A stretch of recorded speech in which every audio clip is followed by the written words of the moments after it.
Jackie cinemas நேயர்களுக்கு வணக்கம். இது பிளாக் திரைப்படத்துடைய வீடியோ விமர்சனம். இந்த படம் வந்து ரொம்ப நல்லா இருக்கு. ஜாக்கி இதை பார்த்துட்டு நீங்க ரிவ்யூ பண்ணணும் நிறைய பேர் வந்து கேட்டுட்டு இருந்தீங்க. ரொம்ப ரொம்ப நன்றி. ஏன்னா யூகேல எல்லா படமும் ரிலீஸ் ஆகிறதுல சில படங்கள் ரிலீஸ் ஆகுது. இப்போ அமேசான் பிரைம்ல ரிலீஸ் ஆயிருக்கு, பார்த்துட்டு சொல்லுங்க அப்படின்னு சொன்னாங்க. எனக்கும் இந்த படம் பார்க்கணும்னு நான் யோசிச்சுட்டு இருந்தேன். ஏன்னா கேஜி பாலசுப்ரமணியனுடைய அந்த இயக்கம் எப்படி இருக்கு, இன்னும் என்ன ஏன் வந்து ஒரு லோ பட்ஜெட் ஃபிலிம் இவ்வளவுலாம் தூக்கி கொண்டாடுறாங்கன்னு ஒரு ஆர்வம். சரி எப்படி இருக்குன்னு பார்க்கலாம் அப்படின்றதான். ஸோ விரிவாக பார்க்க போறோம். அதற்கு முன்பாக இந்த தளத்தை இதுவரை சப்ஸ்கிரைப் பண்ணாதவங்க சப்ஸ்கிரைப் பண்ணுங்க, லைக் ஷேர் பண்ணுங்க. ஸோ விரிவான பார்வைக்கு ஸ்டே டியூன் வித் அஸ்.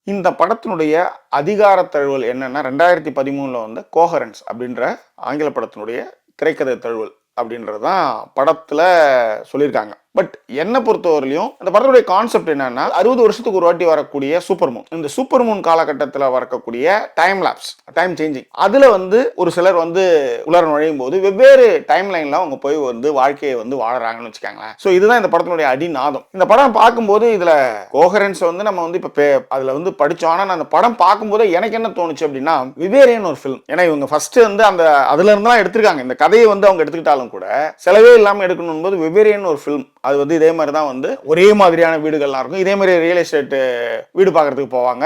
அந்த வீடை வந்து ஒருத்தவங்க இதே மாதிரி காமிப்பான். எனக்கு அந்த படம் பார்க்கும்போது எனக்கு விவேரியன் தான் ஃபர்ஸ்ட் ஞாபகத்துக்கு வந்தது.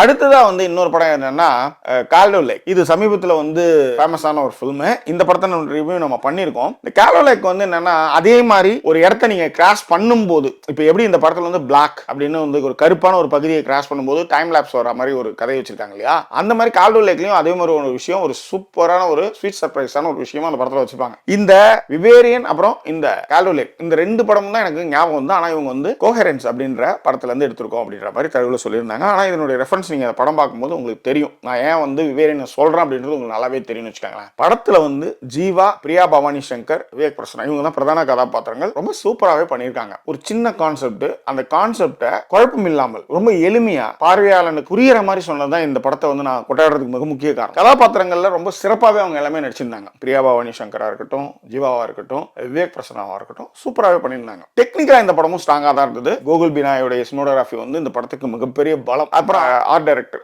முக்கியமா அந்த ஸ்டாச்சு, அந்த விஷயங்கள் எல்லாமே சூப்பராகவே பண்ணியிருந்தாங்க. அடுத்தது வந்து பிலோமினா ராஜுடைய எடிட்டிங்கும் படத்தை வந்து நீட்டா பிரசன்ட் பண்ணியிருந்தாங்க. சாம் சிஎஸ் உடைய பேக்ரவுண்ட் ஸ்கோரும் சூப்பரா இருந்தது. ஏன்னா ராம்கோபால் வர்மாவுடைய ஒரு படம் ஒன்று இருக்கு, மகேஸ்வரி சக்கரவர்த்தி ரெண்டு பேரும் நடிச்சிருப்பாங்க. அது வந்து ஒரு லூப்ல போய் மாட்டிக்குவாங்க. திரும்ப திரும்ப அந்த விஷயத்தையே பண்ணிட்டு இருக்க மாதிரி படம் முடியும்னு வச்சுக்காங்களேன். நான் வந்து கோவையில வந்து சென்ட்ரல் தியேட்டர்ல பார்த்தேங்க. ஆமா, சென்ட்ரல் தியேட்டர் தான் அந்த படத்தை பார்த்தேன். அந்த மாதிரி இந்த படமும் லூப் அப்படின்னா இல்ல, இது லூப், டைம் டிராவல், அந்த மாதிரிலாம் விஷயங்களை வச்சு ரொம்ப சூப்பரா விவேக் பிரசன்னா வந்து எக்ஸ்பிளைன் பண்ற இடம் இருக்குல்ல, அதெல்லாம் ரொம்ப நல்லா இருக்கு. ஸ்கிரீன் பிளே லெவல்லையும் சரி, டெக்னிக்கலாவும் சரி, படம் வந்து ரொம்ப strong. What is the minus point போது இந்த மாதிரி ஒரு புது முயற்சிகள்லாம் ஒருத்தவங்க பண்றாங்கன்னு வச்சுக்கோங்களேன், இது நொட்டா அது நொல்ல நம்ம சொல்ல வேண்டிய அவசியமே கிடையாது. அது ரொம்ப சிறப்பா பண்ணியிருந்தாங்கிறதுலாம் நான் மைனஸ் பாயிண்டே சொல்லல. What is the take away அப்படின்னும் போது எந்த இடத்துலயுமே வந்து நீங்க எங்க வேணாலும் பயத்துல சில இடங்கள்ல வந்து நீங்க வந்து இந்த லைஃபை சூஸ் பண்ணிடலாம், இங்க இருந்து நம்ம எடுத்துக்கலாம் அப்படின்ற மாதிரி ஒரு விஷயம் ஒன்று இருக்கும். இந்த படத்துடைய கிளைமேக்ஸ்ல அதாவது இவனுக்கு ஒரு சின்ன ஒரு விஷயம் ஒன்று இருக்கும். அந்த விஷயம் வந்து அவளுக்கு தெரியவே தெரியாத ஒரு டைம் லைன்ல சூஸ் பண்ணது எனக்கு ரொம்ப பிடிச்சிருந்தது. டேக் அவேனா அதை தான் நம்ம எடுத்துக்கணும். அப்படிதான். ஸோ யாருக்குமே அதாவது அது ஒன்றும் பெரிய விஷயம் ஒன்றும் இல்லை, கீழே போட்டுற மட்டும் தான். ஆனாலும் பொட்டாட்டிக்கு தெரிய வேணாம் அப்படின்னு அந்த மறைச்ச இடம் வந்து ரொம்ப நல்லா இருந்தது.